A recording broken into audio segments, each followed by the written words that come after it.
It's Pennsylvania Newsmakers, and thanks for joining us. Well, we have Jan Murphy coming on the program. She's the Capitol reporter for PennLive and the Patriot News. We'll get into what I like to refer to as the big stories of the week. But first, the private sector's economic activities in the state. We'll be back after these words. Welcome to the fast-paced and unrehearsed weekly discussion featuring the leaders who help shape your world. Join us as we address the issues that impact you each and every day. This is Pennsylvania Newsmakers. And now, here's your host, Terry Madonna. Welcome back. Well, sitting across from me is Wilfred Muskens. He's the program director for Pennsylvania Global Business Advisors. Welcome back. Thank you, Terry. It's always a pleasure being here. Well, it's a pleasure having you. I have a number of topics that I want to talk with you about. The private sector's economic activities in Pennsylvania are obviously important to just about every single inhabitant of the state of Pennsylvania. Yeah, in particular, what I'm mostly knowledgeable about is the international economic activities, and they affect people all over the state without necessarily even realizing it. You know, we have companies all over the state, from very small businesses, many small businesses that are exporters, for example, or importers, or both. We have many companies across the state that are manufacturers, technology companies, research companies that are owned by foreign companies from all over the world. And many people don't realize the impact it has, international business, on the local community. Yeah. So the private sector's activities are growing in the state? Yeah. I mean, if you can see the international interest in Pennsylvania from other countries, we've seen that increasing over the last, decades, I would say even. We see companies from countries like Germany, Australia, Brazil, Japan, that are coming to the state, creating jobs here locally. So it's global, you refer to it as global marketing, is that correct? Yeah. In order to attract foreign direct investment, as we call it, FDI, which is investment by foreign companies in the state of Pennsylvania, we have to do global marketing. How do we attract companies to Pennsylvania versus other states, right? We're competing with Ohio and Maryland and Virginia, for example. Now, the Pennsylvania government at all levels has to be actively involved in this recruitment, correct? Absolutely, and I think the state of Pennsylvania, more than other states, is really focused on international business development. There's an office that is strongly, staffed and funded within the Department of Community and Economic Development. However, I believe the private sector needs to really play a bigger role in increasing Pennsylvania's international success. Well, now, Pennsylvania is a large, complicated state. We have the Southeast, the city of Philadelphia, and the suburban counties. But then you get into, the rural counties in the state. So it's very complicated. We have mountains, we have plains, we have valleys, we have rivers. I tell you, every time I drive through this state, I am impressed with how complex the geography is. It certainly is, but it's also an advantage because we're such a big state and we kind of cover the Northeast as well as the Midwest through the western part of the state. Sure. We have companies that come from all over the world to locate in Pennsylvania because of, as they say, location. We're close to major consumer markets all over the northeastern part, which is by far the largest part of the U.S. economy. And you think the private sector has to be more actively involved, is that correct? Absolutely. I think it's not just the role of government, as the current government and previous governors as well have focused on international business development, more or less, over the years. I think the private sector has a major role to play, which is the reason we created Pennsylvania Global Business Advisors.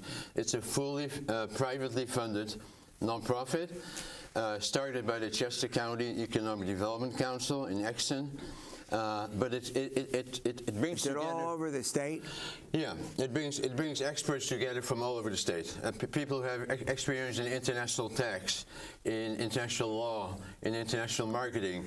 Everybody has some type of international expertise, and we bring that to the Pennsylvania business community and the economic development community. Let's run to a break. When we back, let's talk about Governor Shapiro's economic development strategy. It's a 10-year plan. We'll do that after these words. This broadcast of Pennsylvania Newsmakers is presented by the Pennsylvania Chamber of Business and Industry, the statewide voice of business, and by the Pennsylvania State Education Association, bringing the power of a great education to our schools, our students, and our communities.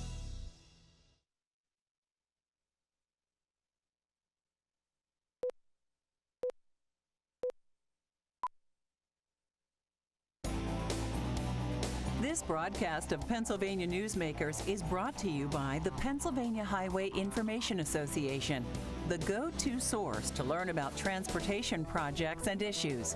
Please visit pahighwayinfo.org. And by the Pennsylvania Manufacturers Association. Business in Pennsylvania is our business. Welcome back. Well, my guest is Wilfred Muskens. He's the program director for Pennsylvania Global Business Advisors. We're talking about a lot of things that have to do with something we all care about, and that's the economy, particularly the economy in Pennsylvania, creating jobs, creating sales situations for the products produced in the state. All right, well, let's start out now with something that I think is very, very, very important, and that is we are exporting more products than we did before. You think that's going to continue to grow, or is there a limit based on what we produce? No, there's no limit really. I mean, there's a lot more potential to export Pennsylvania products and services, particularly in the small and medium business community. A lot of smaller companies don't realize necessarily the potential there is outside the U.S. market. You know, the largest market in the world is outside the U.S., right? Are there products in particular that you would mention? It's almost every company. There's some exceptions, of course, for local service companies, but engineering companies, education service, any type of manufacturing. We can be competitive. We make the best products in the world in the U.S. and in Pennsylvania in particular, right? As the governor says, we get it done in Pennsylvania. We make really good products, and companies and people in other countries, they love to see products from the U.S. because they know it's good quality versus products from, say, China, as an example. International students come here and participate, and we go abroad. Well, mostly we get international students here. There's unfortunately a small number of students, relatively speaking, that we send overseas, although a lot of universities like Elizabethtown College or Millersville more and more send students overseas for study abroad. Sure. But you will see many more students from overseas, from China, from India, from Saudi Arabia, from Korea, South Korea. And that is a real injection of investment into the economy, because you get all the students living here, spending here, paying tuition here. So it's a good thing for our economy. Yeah. Now, Governor Shapiro does have a 10-year plan, correct? Correct. Yeah, he launched. What's that plan? Well, it's a 10-year economic development plan, the first time in quite a long time that there's a comprehensive economic development plan for the state, which I think I commend the governor and Secretary Seiger and Team Pennsylvania for having put that together. But I must say, and I have to be honest, because of my background, I think what I miss in the plan is the global vision, the international business development aspect. It is in there. It is in there a little bit sprinkled across the plan, in certain sectors, in certain initiatives, but I would have liked to see a strategic initiative for Pennsylvania to be more globally successful. And there's more students internationally coming here? Well, that's one part of it, but I think the first component is attracting more foreign investment, and that is part of the governor's plan, although international has not been specifically identified there. Sure. But also increasing our exports, from companies all over the state, small businesses in life sciences, in energy. I mean, is there a realization in the business community now about the significance of foreign investment in our state? There is to some extent. For example, I work closely with the Pennsylvania Chamber of Business and Industry. They totally get it and understand the importance. I work often with them on foreign delegations. However, I think in the legislature, it's less well known, is my experience. I think legislators typically don't know much about how Pennsylvania has an impact on the global economy and how maybe their districts can benefit more from international. But the state's activities and the private sector working together is extremely critical and important to economic development in the state. Absolutely, and that's why Team Pennsylvania was created by Governor Ridge in the 90s and is still active now with Governor Shapiro.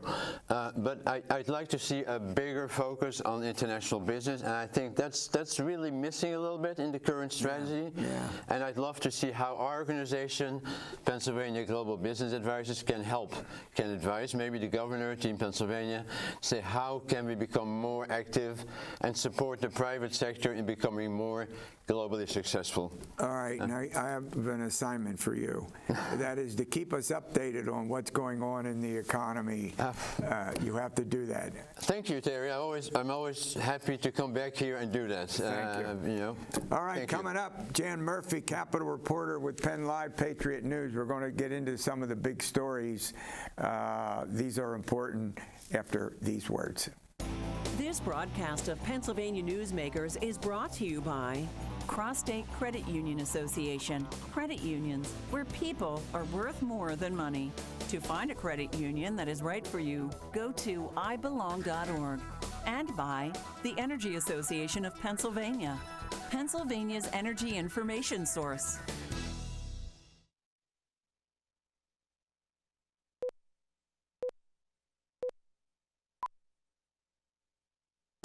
This broadcast of Pennsylvania Newsmakers is brought to you by the Association of Pennsylvania State College and University Faculties, representing the faculty and coaches who are devoted to providing quality public higher education for Pennsylvania's college students. Welcome back. Well, joining me as often is the case is Jan Murphy. She's the Capitol reporter for PennLive Patriot News. All right, Jan Murphy, we do have an election coming up on November 5, I think. Yes, we do. And that includes not just the presidency of the United States, but we're talking about, in this state, every single member of the House of Representatives. We're talking about state senators, Congress. I mean, it's a full boat. Yep, it sure is, and that has been occupying a lot of people's attention and occupying all the airwaves. It's like nonstop campaign ads anymore. But while all that stuff is going on outside the Capitol, inside the Capitol, it's the waning days of the two-year legislative session, and we're seeing some interesting action, particularly in the Senate, with regard to this Allentown revitalization program. Well, what's that about? Well, it's a program that was started in 2011 and created by Pat Brown, who's currently our revenue secretary, and he was in the Senate representing Allentown at the time of this program's creation. And right now he has oversight over this program that basically returns to the developers who build and rehabilitate in a neighborhood downtown zone in Allentown. They virtually all the state taxes that the businesses in that district pay go to the Revenue Department and then are returned to the developer to help pay off his construction debt. And since this program began, over $700 million has been returned to help transform Allentown's downtown. And I think anybody who's been to Allentown has seen a transformation. Economic development is the key, is the core element. Right. And so the Senate Republicans said that they wanted to, well, the Senate as a whole voted to do an audit of this program to see how it's working. But the Revenue Secretary is refusing to provide tax records. And so last week the Senate passed a resolution that has the potential of... We have a large, complicated state, not just in terms of demographics, but in terms of geography as well. Well, that's true, and that comes into account with this program and why the Senate wants to look at it, because they're saying if this is working in Allentown, some senators are saying, well, what about my community? I'd like all those business taxes to return to my community. But the issue right now is the possibility of finding the Revenue Secretary in contempt and sending him to prison if he doesn't disclose these tax records. And no, I understand. He's saying that the tax records, your tax returns are confidential, but the Senate is saying that they have permission. The law provides permission for the General Assembly to access those records. So that'll be playing out next week whenever the Senate returns, and we'll see. Well, they're not going to be around for long with the election coming up, right? No, but next week is the last week before the election that they're scheduled, so it'll be, that situation could be coming to a head next week, although you can expect more court action, as there's already been some trying to stop this whole contempt resolution from advancing. While we're talking about the state, there's also something very important dealing with what generally gets referred to as retirees' cost of living. Are we talking about former state employees? Are we talking about local officials, or both? Well, in particular, this is an issue that's in the House, and it deals with retired school and state government employees, as well as some municipal officials, but it's the folks at the state and school, in the school retirement systems are the ones who really have been pushing this, saying that they've gone since 2002 without a cost of living adjustment. And those folks that are eligible, and what happened is there was a pension enhancement that was given to the folks that were currently working in 2001, but the folks that had retired before then weren't eligible for it, and that's why they're saying, they got a COLA in 2002, but they want another one. But we're going to run to a break. When we come back, I want to talk about Democrats and Republicans. Are they getting along? You've been covering the legislature for a while. We'll get to that subject and more soon. This broadcast of Pennsylvania Newsmakers is brought to you by the Pennsylvania Medical Society. Inspired physicians committed to the good health of Pennsylvanians and the advancement of the practice of medicine.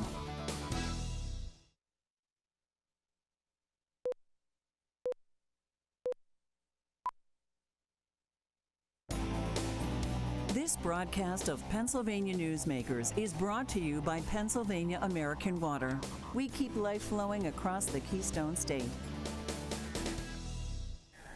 All right, my guest is Jan Murphy. She's the Capitol reporter for PennLive Patriot News. We're talking about a variety of subjects. We were talking before the break about retirees' cost of living. You have a couple more points you want to make.